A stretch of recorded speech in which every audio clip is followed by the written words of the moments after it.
Hello, everyone. This is Workshop Wednesdays with Daniel and with Jamie. Yes. Okay, yes, awesome. So, guys, today we need to talk about recovery. By recovery, I mean what you do after your workouts throughout the week. And we know that everybody is working really hard, doing lots of classes every week, sometimes 2 classes a day, sometimes even 3 sessions a day. So you want to see the results from all that work, all that exercise. The muscles need to grow, the muscles need to get healthier, the flexibility. So there's certain things that we need to discuss, such as nutrition, sleeping, and how it works. So why is recovery so important? Yes, recovery is really important because you need a break, right? So your muscles need a break. Even sometimes your digestive system needs a break, right? Because it's a muscle. Even your brain needs a break because it's a muscle, right? So make sure that you're not overdoing it, right, and not underdoing it. So there's kind of a Goldilocks area where your body thrives, right? So maybe doing 3 classes a day every single day is not the best way to make your body thrive, right? So recovery doesn't mean that you're taking a break. It means that your body is working and it's actually repairing itself. So giving it that time to rest is actually very important. I like that you said it's not taking a break. Yes. It's not taking a break. Recovery it means you're actively working to get stronger. That's what it is. Yep. It's part of the work. Sometimes even if you don't want to rest, well, you have to make that effort to rest because we are breaking down muscle fiber. When it comes to muscles, like what is exercise? It's stress to the body. We're breaking down. It's like micro tears of the muscle fibers. Yep. And they have to be rebuilt after that exercise. So we need time for that, and we also need raw material to be able to rebuild those muscle fibers. What would happen if we don't give our bodies rest to build or repair those muscle fibers? Okay, you might end up even losing muscle mass, right, rather than gaining muscle mass, which is the goal, right? So you might notice that you are losing weight, and when we're losing weight, we want to lose body fat, right, and keeping a good muscle mass. But you might end up burning muscle and fat at the same time, but that's not exactly what we want, right? And we have to think about injuries. I don't want to be prone to injuries when you're exercising next time. Yeah, I don't know if you've ever, guys, just as a visual representation of that, if you've ever seen somebody who's like a marathon runner or runs constantly every single day for hours, you notice that they're very strong, but their body is very, very, very skinny because, again, they're not giving themselves that time for that recovery because they're training every single day for multiple times a day. You see that a lot of times too with athletes as well because they're training like hours and hours per day just to get that body stronger and stuff. So you see that kind of effect when you kind of see. Yeah, to see what the goal is, right? So in that case, their goal is not to have a big muscular body. Nope. Their goal is to have longer endurance. Exactly. Endurance. But athletes like hockey players, I read a while ago that they eat like 7,000 calories a day or something like that. So it's a lot. And having active recovery too, which I think is important. And I think a lot of people can do that instead of coming to 3 classes a week, or 3 classes a day. Came to 1-2 classes, I would say probably max per day. And then from there you can do an active recovery. What's an active recovery? So you keep your body in movement, but doing gentle activities like a walk or stretches or dynamic stretches, things like that. Gentle activities, I think that's really important because some of the classes we actually offer actually have that recovery aspect to it, right? Like the mobility stability class, I would say that that's a good active recovery because you're not stressing the muscles extremely or a lot, like for instance a strength and tone class or those things. Stretch and stretch, right? It's so nice we named it twice because that is extremely important, especially if you have if you're soreness through the muscles, that's your lactic acid staying there. The active recovery actually helps to eliminate that so you're actually not as sore the next day. Like if you're coming to a class and you sit down and in front of the TV as your recovery, then your body or your muscles start to kind of seize up when you try to get up. We've all experienced that. It's really painful within the muscle fibers. That's basically lactic acid. So active recovery is a very good way of getting that lactic acid out of your body and just making it a little bit easier for your body to recover. Yeah, I have to think about the enjoyment part of the exercise too. Yeah. Right? So it's going to be part of your life, something that you want to do every day, maybe for the rest of your life. You should. Like it has to be something that you enjoy. If you're going to be like just super sore every day, muscle pain, joint pain, well, that's it's not going to help you with your adherence to the program, right? That you want to do. So next we have mental recovery, also very important because we're talking about stress here. Exercise is stress to the body and stress to the brain, to your nerves. So there are certain things that we need to do to be able to relax after that short burst of stress that we get during exercise sessions. Yep. Stress is good as long as it's controlled in a short period and we recover from it. It makes us grow and improve. Yes, like stress at work or something, that can help you to focus, right? So stress is really good for helping you focus because your body's stressed, so it hyper focuses on what you need to focus on. So if you're overstressed, right, overstimulated or stressed at work, then exercise actually helps to reduce that or help that mental clarity and kind of help everything balance out. But again, for muscle stress, right, again, the active recovery is really good. For mental stress, just relaxing or exercise can help quite a bit too. Yeah, so we can include some activities here that will help you also with that mental recovery, especially things that will help you sleep better. So just simple things like journaling, like breathing exercises, or even while taking a break during the day. As we're talking about an important form of stress is short. That's like exercise. But during the day, what most people have is like a long-term chronic stress, which is not good. So just taking a few breaks during the day, 5-minute breaks for breathing exercises at work, Yep. can help a lot. And then we can, lot. and then we have probably the most important part here, your sleep, like deep sleep, and also our rapid eye movement, REM sleep. Yep. They all help with that. It's when we do most of the muscle repair happens during sleep. So what happens is I'm working with those biceps, lifting weights, breaking down muscle fibers here. So the body needs to get adapted to that.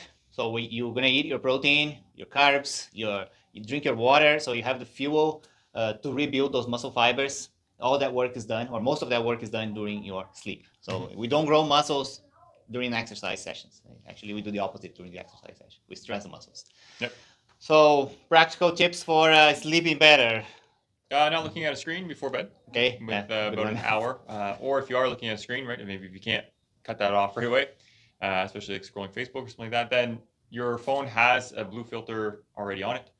So what that means is you can kind of set it to be able to flip over to nighttime mode, they call it. So nighttime mode is takes away the blue light. The reason why it does the blue light, it takes it away, is because it actually makes your brain hyperactive.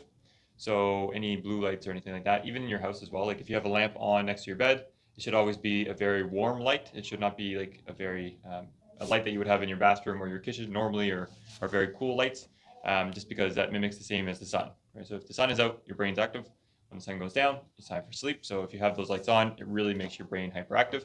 So just making sure that you have maybe a warm light next to your bed, or again that turning off that the blue light on your phone, it helps tremendously. Yeah, I Way switched more than you the think. lights in the bedroom is like the old light bulb, tungsten light bulb, not LED. I mean, not LED, not fluorescent. And so that one is the warm light you mentioned, right? The warm means like, it's more yellow. You Yes. see like sunlight. It's the best way to describe And it. then normally in kitchens and bathrooms we want that white, right? And very powerful light stuff. So not a good idea at night. At night No. we should actually go around the house shutting down, shutting off all those lights. And a very small light bulb that I have like beside the bed, like I don't know, 20 watts or something. Okay. Yeah. But you know, I use that for reading. Yeah, go to bed. Helps a lot. It does, Now, yeah. when it's time to turn off all the lights, okay, keep the bedroom very dark. So that part you might not notice during the night, but it will have an impact on the quality of your sleep, because you need that deep sleep phases of your sleep. Yeah. Food. Food. Food. Okay. Yes. Now we get to get into the nutrition part for So a number of reasons. Yeah, for sleeping, I got obviously high intakes of sugar through the day first off, but especially right before nighttime really disrupts sleep because it stops your brain from doing all the things that it needs to do, right? Developing or making melatonin, right? Depending on how close you charge your phone to your head, also interrupts your production of melatonin in your brain. So make sure that your electric devices are pretty far away. I would say a couple feet at least. So maybe not right next to your nightstand, maybe a little bit farther, which actually helps with waking you up in the morning because your alarm goes off and you have to get off the bed to go and turn it off. It's a 2-for-1 deal.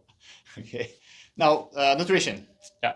Nutrition and hydration. Let's take some time now to talk about that. So one important reason to eat well and choose the time of your meals is because it's going to impact your sleep, like JB just mentioned. But we also, during the sleep, we need the fuel, we need the material, the raw material that we use to rebuild the muscle fibers, and allow those muscles to grow. So one of the main that everybody knows about is protein. Yep. Right. protein. Make sure that you include Your protein essentials. in all those meals. Yeah. So we normally think about like 20 to 30 grams of protein per meal during the day. Do we need more than that? You need less than that? Well, it all depends on your body weight, your height. So there's calculations that we can do for that. But you can start by thinking, okay, 20 to 30 grams of protein in every meal during the day, including breakfast. Yeah. Right? A So high protein breakfast is actually very important to start the day your body.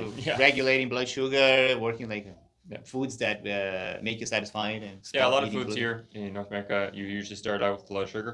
So again, things that have like cereal, milk, if you have like orange juice, those type of things, bread with jam, right? Those are all very high in sugar or carbs.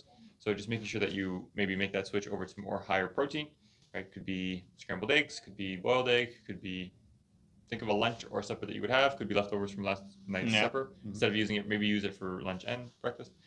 But those things definitely help a lot.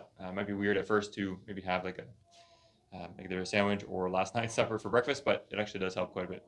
Yeah, basically there is no specific type of meal for a specific type of food for a specific meal, right? Breakfast, lunch, supper, you can eat anything you want. Yeah, your body will produce it. Doesn't matter. We tend to associate certain things with breakfast, like like bread. high sugars. Yeah, and it's usually we do, Jamie and I, we do nutrition coaching, work with lots of clients, and usually it's high carb. Most people are doing very high carbs are important, but when it comes to recovery, we need that protein, we need that high protein. But it's only gonna work if you have a balanced diet. Like your muscles can only use that protein if you consume at the same time some carbs with it. So lots of processes happening in the body. We need that insulin that comes when you consume carbs to allow the muscles to take the protein in and use that as material to rebuild the fibers. And mostly whole foods. Whole foods as much as possible. And then if you need some supplements, maybe you take the supplements. But when you eat a lot of fruits and vegetables, it also helps you add more water. And it comes to the hydration part that we're talking about. Yes, and the electrolytes to actually absorb water. Yes. So those are already the perfect hydration, and it will come from foods too, because fruits, you have the electrolytes in it. Right. So for water, how much water to drink a day? Yeah, I get this question all the time. Most people are like, oh, 8 glasses. Well, it depends on, okay, if it's hot outside, if it's the summer, hot outside.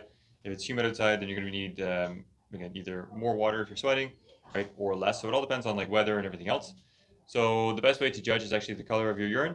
So it should never be clear. If it's clear, usually you're flushing out electrolytes, just be super tired. But it should never be really yellow, right, like a golden yellow. That just means you're dehydrated. So we want to have a good happy medium, so like a lemonade color. Okay. I would say. Yeah, best strategy here to just your body tells self-monitor. Yeah. Your body tells you everything that you need to know. You just have to listen. And you just have to figure out how you're going to make sure you are drinking water. If it works for you to go to the sink and fill a glass a few times a day, perfect.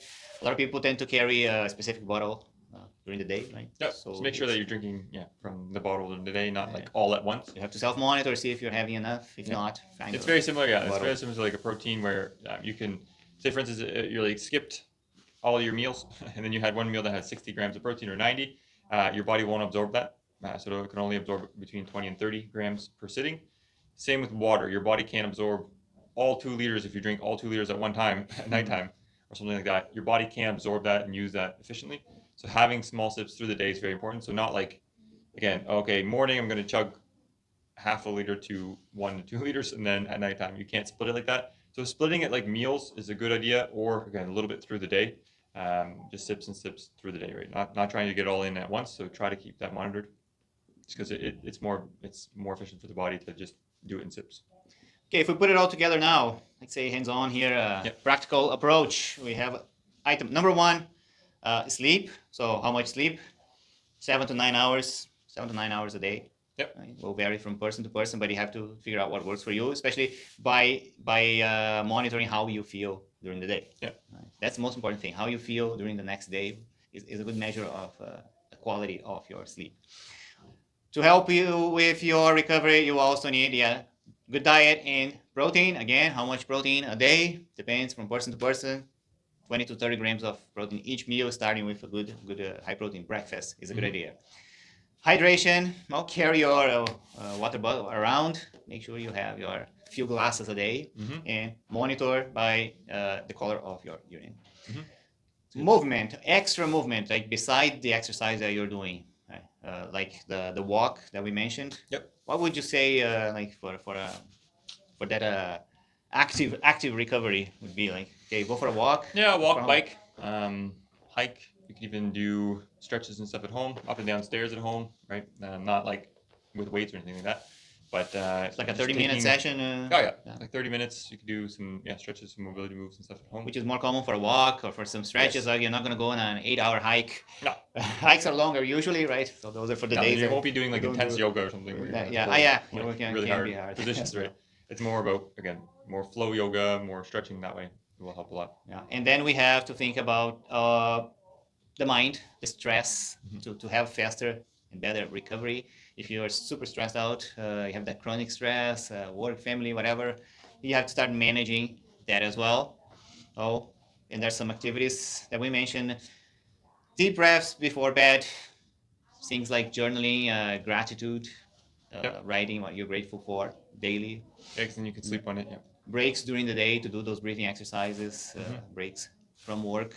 So those are things that we cannot just suddenly decide, right? Oh, I'm gonna cut my stress from my life. It's kind of complicated to do that. So you have to start with those small actions Yes. that will lead to that, because they will change the chemicals in your body, like your hormones, your body-brain connection.